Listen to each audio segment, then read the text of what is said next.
Ooh, that was a rough way to start. Okay, we got notes 1.9 geometric means. So we had to make this table. This top row here is the powers, right, the exponents. Here is the common ratio you would get. So if I was using a calculator, 2 to the second power is 4. 2 to the fourth power is 16.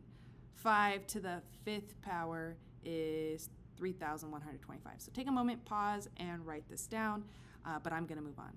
So just like the previous notes, we have, we're going to be finding the missing common ratio because we're talking about geometric means.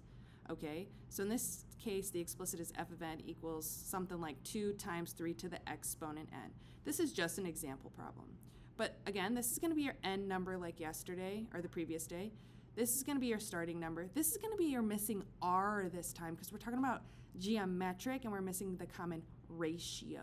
All right, this n is going to be the number of jumps. So everything's going to match these colors, right? If it's purple, it's your n number. If it's green, it's your start number. If it's this r in pink, that is your ratio.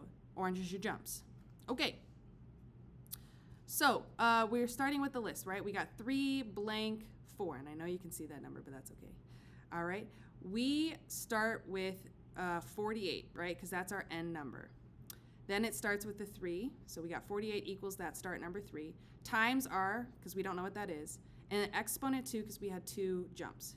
Okay. So from there, we divide that 3 because it's being multiplied to the r. So to get rid of it, we subtract it. Divide it. Then we get 16 equals r squared. See how this has a 2 here?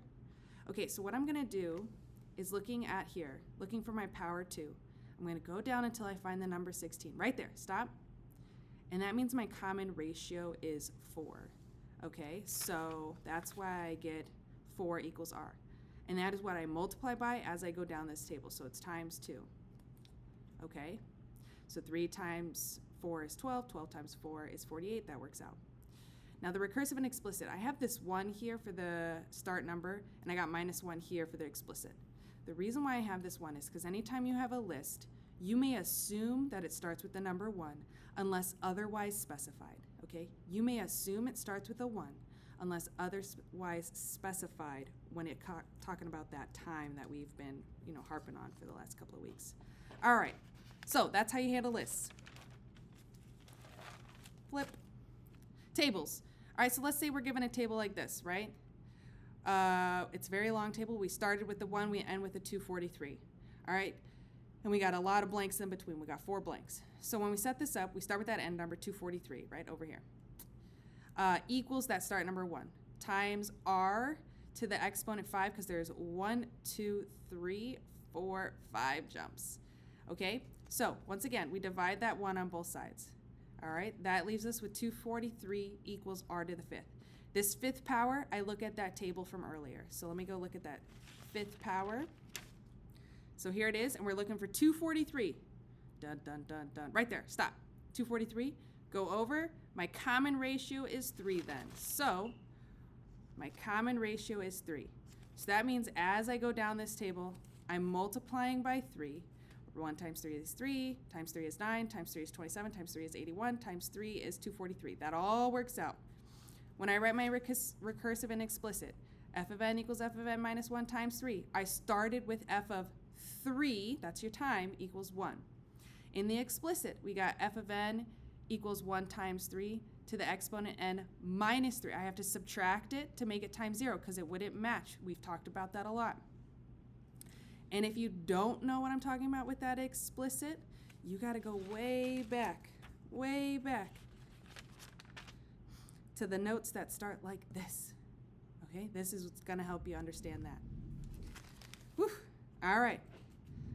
2 function points is our last example. We start with f of 20 equals 4 and f of 23 equals 108. So that means we start with 20 and 4, and then this time is 23, so that means I have to go down to 23, and that number partner is 8.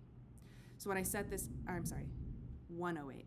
So when I set this up, I got 108 equals 4 times r, we don't know what that is, exponent 3 because I have 1, 2, 3 jumps. I know you can't see it, but you can see the blank lines here.